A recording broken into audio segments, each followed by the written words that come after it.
છે એ નરસિંહ મહેતાજી છે. નરસિંહ મહેતાજી સૌથી પહેલાં પુષ્ટિ માર્ગના ઘડવૈયા છે. તે આની અંદર આમ તો 3 પંક્તિ બહુ સુંદર કીધી છે કે વૈષ્ણવ જન તો એને કહીએ જે પીર પરાઈ જાણે રે, પરોપકારે કોઈ મનાભિમાન ના આવે રે.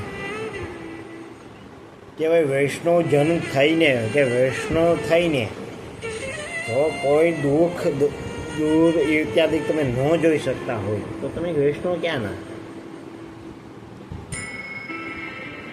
ના કોઈ માન બેન દીકરીનું જોઈ શકતા હોય તો અમે એને એક એવી પ્રથાની અંદર ધકેલી દીધી છે.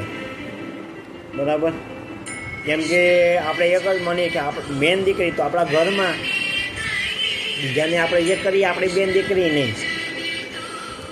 બરાબર, આપણી બેન દીકરી તો એ આપણા ઘરમાં છે, એ જ આપણી બેન દીકરી, બીજી આપણે બેન દીકરી નહીં. એટલે વૈષ્ણવ જન્મમાં એ એક વસ્તુ તો આવતી નથી. એ તમે માન્યું કેમ કે આની જે બીજી કડી છે ને બહુ સુંદર છે. પણ પહેલાં આપણે આની પર ટોપિક ઉપર વાત કરીએ કે વૈષ્ણવ જન તો શું કહીએ કે પર દુઃખે ઉપકારે કોઈ મન અભિમાન ના આવે.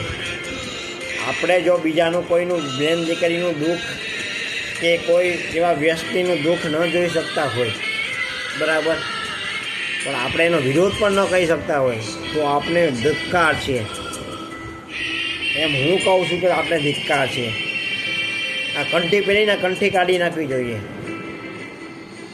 આપણે શું આપણે શરમ રાખવી, આપણે શરમ જેવી જાત નથી આપણામાં. આપણે વૈષ્ણવ તો પછી માનવ પણ નથી રહ્યા આપણે.